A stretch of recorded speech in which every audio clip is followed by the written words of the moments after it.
जय माता दी दोस्तों, welcome back to my channel. दोस्तों आज मैं आप लोगों को बताऊंगी कि कैप्रिकॉर्न यानी मकर राशि वालों की लाइफ 31 अक्टूबर के दिन कैसे रहने वाली है। तो चलिए दोस्तों स्टार्ट करते हैं। यूनिवर्स प्लीज़ मुझे बताइए कि 31 अक्टूबर के दिन कैप्रिकॉर्न की फैमिली लाइफ कैसी रहने वाली है। कैप्रिकॉर्न की love life and marital life कैसी रहने वाली है 31 अक्टूबर के दिन।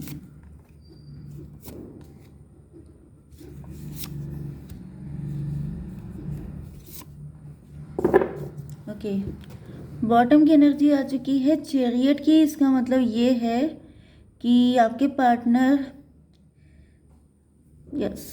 पहले ये लटके हुए थे, कंफ्यूज थे, स्टक थे क्योंकि इनके पास पैसे कम थे। या तो ये फाइनेंशियली आपसे वीक थे या ये आप ही के ऑफिस में हो सकते हैं, लेकिन आपसे आपसे मतलब जूनियर हो सकते हैं। मे बी आप लोग अगर किसी कॉलेज में हैं तो ये या तो आपसे मतलब आप बहुत ज़्यादा तेज़ स्टूडेंट हो सकते हैं, आपका कोई अच्छा सा रिकॉर्ड हो सकता है, लेकिन ये पढ़ाई में वीक हो सकते हैं। मतलब कहीं ना कहीं वीक हैं, चाहे आप लोग फाइनेंशियली ब्यूटी के वे में देख लीजिए या चाहे किसी भी एंगल से, ये अपने आप को कम समझते हैं। एंड कुछ लोगों के लिए ऐसा नहीं भी हो सकता है क्योंकि कई बार लोग अंडर कॉन्फिडेंट भी हो जाते हैं। बट यहाँ पर दिख रहा है कि अब ये समझदार हो चुके हैं। तो मे बी ये रीडिंग उन लोगों के लिए है जिनके रिलेशनशिप को काफ़ी टाइम हो चुका है, क्योंकि रियलाइजेशन होने में थोड़ा टाइम लग जाता है। ओके, तो यहाँ पे टॉरस, वर्गो, कैप्रिकॉर्न, एरीज, लियो, सजिटेरियस, लिब्रा, जेमिनी, एक्वेरियस, एक कैंसर, स्कॉर्पियो, पाइसिस सारे साइन आ चुके हैं। आप सभी लोगों को दीपावली की ढेर सारी शुभकामनाएं।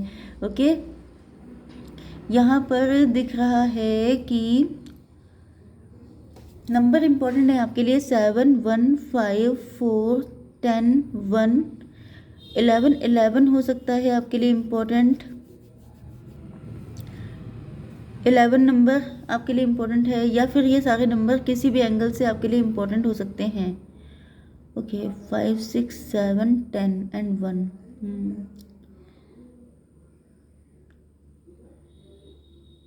10 एंड 11। ओके, तो यहाँ पे दिख रहा है कि आपके पार्टनर जो हैं पहले से ज़्यादा कॉन्फिडेंट होकर के आपको अपने लव का ऑफर देना चाहते हैं। मे बी ये लॉन्ग डिस्टेंस कनेक्शन हो सकता है, या आपके पार्टनर के अंडर कॉन्फिडेंट होने की वजह से रिलेशनशिप में काफ़ी डिस्टेंस आ गई थी, एंड जिस वजह से आपको वेट करना पड़ गया। मे बी आपके पार्टनर आपको कभी कोई चीज़ प्रोवाइड नहीं कर पाए। मुझे ऐसा दिख रहा है कि आपके पार्टनर के अंडर कॉन्फिडेंट होने की वजह से आपको बड़ी दिक्कतें उठानी पड़ी हैं।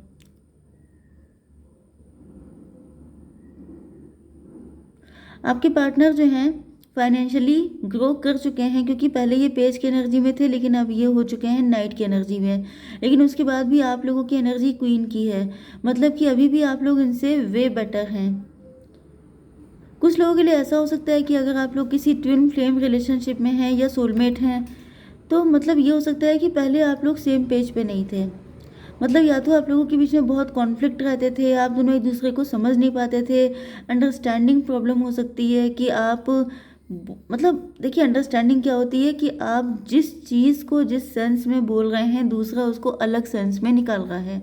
इसका रीज़न ये होता है कि या तो दोनों एक दूसरे को बहुत अच्छे से जानते नहीं हैं, या फिर एक पर्सन के अंदर पर्सनालिटी इशू होते हैं, तो वो सामने वाले की बातों को हर वे में एक ही तरफ ले जाता है। जैसे कि आपके पार्टनर के फाइनेंसेस अच्छे नहीं थे, अब इनको लगता होगा कि आप बड़े घमंडी हैं, आप बहुत ज़्यादा शो ऑफ करते हैं, आप जो हैं बहुत ज़्यादा मतलब एक्स्ट्रा वैगन करते हैं, या फिर आप इनको नीचा दिखाते हैं। तो इस टाइप की चीज़ें देखिए, यहाँ पर ये कार्ड भी आ गया है कि आपने इनको हो सकता है फॉर ग्रांटेड नहीं भी लिया, लेकिन इनको लगता था कि जैसे आप इनको लेते हैं, क्योंकि जिसकी रही भावना जैसी वो सामने वाले को वैसे ही देखता है। तो यहाँ पे दिख रहा है कि इनकी भावना ऐसी थी, इस वजह से इन्होंने आपके साथ गलत ट्रीटमेंट किया, आपको गलत जज किया, आपके साथ आपकी फीलिंग को उस वे में समझे ही नहीं जिस वे में आप सोचते थे।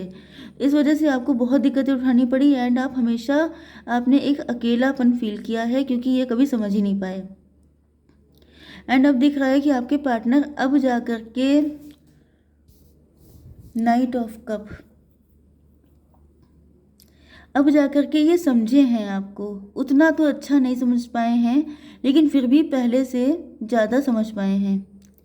मे भी इन्होंने आपको जब भी ऑफ़र किया तो वो बहुत ही मतलब बहुत ही एक स्टूपिड वे में किया, या मतलब मैं किस तरह समझाऊं, जैसे मतलब आपके रिलेशनशिप में होता क्या है कि हर इंसान की एक्सपेक्टेशन होती हैं, लेकिन आप लोगों की अंडरस्टैंडिंग अच्छी ना होने की वजह से या तो बहुत कम कम्युनिकेशन हुई है, या फिर लॉन्ग डिस्टेंस कनेक्शन हो सकता है। तो कुछ ना कुछ तो ऐसा था जिसकी वजह से एक अच्छी अंडरस्टैंडिंग डेवलप हो ही नहीं पाई, एंड आपके पार्टनर गलतियों पे गलतियां करते रहे, एंड इस वजह से आपको सफ़र करना पड़ा है बहुत ज़्यादा। तो ये सब चीज़ें अब आपके पार्टनर समझ चुके हैं, एंड अब इनको आपकी वैल्यू नज़र आ रही है। अब इनको रियलाइज़ हो रहा है कि आप इनके लिए कितने प्रेशियस हैं। ओके, तो ये आपसे शादी करना चाहते हैं, आपको मैरिज का स्ट्रॉन्ग कमिटमेंट देना चाहते हैं, एंड इनको या तो अब समझ में आया है, मतलब हो सकता है कि ये आपके पास कोई छोटे छोटे ऑफर लेके आते थे कि मुझसे फ्रेंडशिप कर लो, मेरे साथ डेट पे चलो, या ऐसा कुछ, एंड आप उस कैटेगरी के इंसान ही नहीं थे। आपको चाहिए था हस्बैंड या वाइफ, आप वन मैन वुमेन थे। आपने सोच रखा था कि मुझे मतलब मैं उसी के साथ कनेक्ट होना पसंद करूँगी जो मेरा फ्यूचर स्पाउस हो। ओके, लेकिन आपके पार्टनर ऐसे पिद्दी पिद्दी से ऑफ़र लेके आते थे कि आप नाराज़ हो जाते थे, आपका मूड अपसेट हो जाता था कि मतलब आप क्या सोच रहे हैं, वो क्या कर रहे हैं। तो इस टाइप की चीज़ें कुछ रही हैं, एंड अब इनको समझ में आ चुका है कि आप इतने वैल्यूबल हैं। आप में भी आप लोग काफ़ी ज़्यादा रिच हो चुके हैं, आप लोग वेल्दी हो चुके हैं, आप लोग वर्किंग हैं, या फिर अगर ऐसा नहीं हुआ है तो टाइम के साथ साथ आपके पार्टनर ने आपकी वैल्यू करना शुरू कर दिया है, एंड इस वजह से अब इनको लग रहा है कि आपके जैसा पर्सन, तो मतलब अब इनको समझ में आया है कि आप मैरिज डिज़र्व करते हैं। आप ये छोटे मोटे ऑफ़र जो हैं ना आप एक्सेप्ट करेंगे, ना आप डिज़र्व करते हैं। यस, इनको यहाँ पे फील हो रहा है कि कुछ लोगों के लिए आपकी जॉब लग गई है, आप लोग इस्टेब्लिश हो चुके हैं, एंड आप लोग काफ़ी ग्रोथ पे हैं, जिस वजह से शायद इस पर्सन को फील हो रहा है कि आप इनको फॉर ग्रांटेड ले रहे हैं। मे बी इन्होंने आपको अपने लव का ऑफर दिया हो, आपने नो बोल दिया हो। मे बी आपका कोई पास्ट हो सकता है, मे बी आपके अपने चैलेंजेस हो सकते हैं। अब देखिए, होने को कुछ भी हो सकता है, सबकी अलग अलग लाइफ होती है, अलग अलग चैलेंजेस एंड स्ट्रगल होते हैं। लेकिन यहाँ पर मुझे कम्युनिकेशन की सबसे बड़ी दिक्कत लग रही है कि दोनों लोग एक दूसरे को बहुत अच्छे से समझ नहीं पाए हैं, या फिर ये कहा जाए कि अगर आपका रिलेशनशिप पुराना, क्योंकि मुझे दिख रहा है, तो मे भी आप लोगों के बीच में अंडरस्टैंडिंग की बड़ी कमी रही है। सेम पेज पे आप लोग कभी हुए ही नहीं हैं। जब आपने जो चाहा तब ये बदल गए, जब उन्होंने कुछ चाहा तो आप बदल गए। इस टाइप की रीडिंग शायद कल परसों में भी आई थी।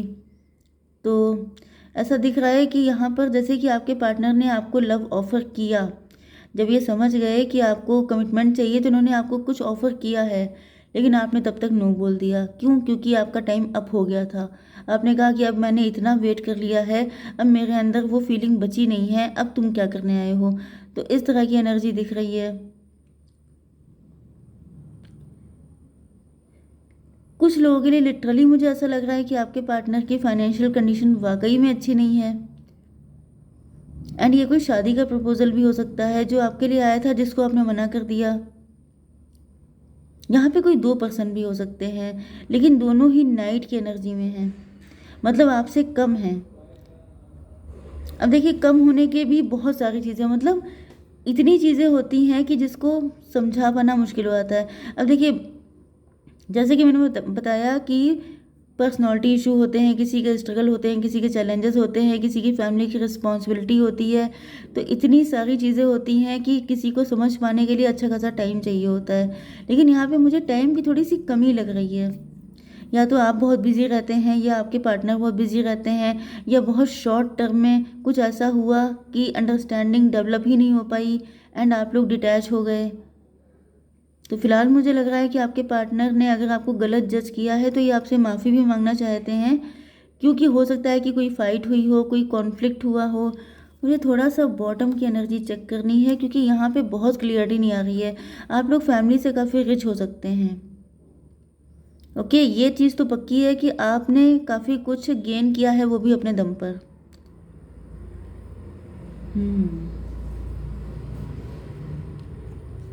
एंड आप लोग फैमिली से काफ़ी रिच भी हैं, इस टाइम आप लोग रिच पोजीशन पर हैं। यस, ऐसी फीलिंग आ रही है। देखिए यहाँ पे बॉटम की एनर्जी जब मैंने देखी तो मुझे ज़्यादा क्लियर हुआ है कि ये जो पर्सन है ये आपको आगे बढ़ता देख रहा है बहुत स्पीड से। एंड इनको लग रहा है कि आप काफ़ी ज़्यादा इनसे हर एंगल में काफ़ी ज़्यादा शार्प माइंडेड हैं, काफ़ी ज़्यादा ब्लेस्ड हैं, एक लकी पर्सन जिसे बोलते हैं, क्योंकि लाइफ में चैलेंजेस आपके भी रहे हैं लेकिन आपने ओवरकम किए हैं। एंड ये सब देख के आपके पार्टनर स्टक हो गए हैं क्योंकि ये समझ नहीं पा रहे हैं कि आपकी लाइफ में ये सडन चेंजेस आए कैसे। एंड हो सकता है ये जब आपको छोड़ के गए थे तो आप लोग काफ़ी ज़्यादा वीक थे, लेकिन अब आप काफ़ी ज़्यादा स्ट्रॉन्ग बन चुके हैं। एंड इनके पास पैसा कम हो गया है, अगर इन्होंने आपके साथ इंजस्टिस किया था, ये बहुत पेन में है। ओके, इनकी लाइफ में कोई टॉवर आया हुआ है। ओके, इनका डिवोर्स हो चुका है किसी के साथ, या फिर ये भी हो सकता है कि मतलब यहाँ पे ये कोई न्यू पर्सन हो सकता है जो डिवोर्सी है, जो आपके साथ कनेक्ट होना चाहता है। एंड कुछ लोगों के लिए आपका एक्स भी हो सकता है जो आपको छोड़कर किसी और से शादी कर लिए थे, लेकिन वो पर्सन काफ़ी ज़्यादा मतलब टॉक्सिक है, जिसकी वजह से अब इनको रियलाइज़ हो रहा है कि आप ही इनके एम्प्रेस हो। लेकिन अब इनको समझ में नहीं आ रहा है ये आपको जिन हालातों में छोड़ के गए थे उससे कहीं ज़्यादा मतलब आप एम्प्रेस बन चुके हो। तो इनकी समझ में नहीं आ रहा है कि अब मैं क्या करूं, अब मैं कैसे इनके दिल को जीतूं, क्योंकि ये तो छोड़ के भाग गए थे। अब ये आ रहे हैं सारी दिक्कतों से लड़ने के लिए एंड बहुत ज़्यादा रास्ते ढूंढने की कोशिश कर रहे हैं कि किस तरीके से आपके दिल को जीता जाए। ये देखिए एम्प्रोर आ गए। ओके, तो ये एक्स्ट्रा मैरिटल अफेयर भी हो सकता है आपका, या फिर ये कोई मैच्योर पर्सन है, काफ़ी ज़्यादा ज़िद्दी हो सकते हैं लेकिन इनकी ज़िद ख़त्म हो चुकी है, टाइम बदल चुका है। ओके, तो ये पर्सन है इस टाइम पे काफ़ी ज़्यादा परेशान है, इनके बहुत बुरा वक्त चल रहा है इनका। एंड ये समझ नहीं पा रहे हैं कि कैसे आप तक आया जाए, लेकिन हम लोगों ने फ्यूचर चेक किया है, ये आएंगे, लेकिन मुझे लग रहा है कि अभी आपको टाइम लगेगा।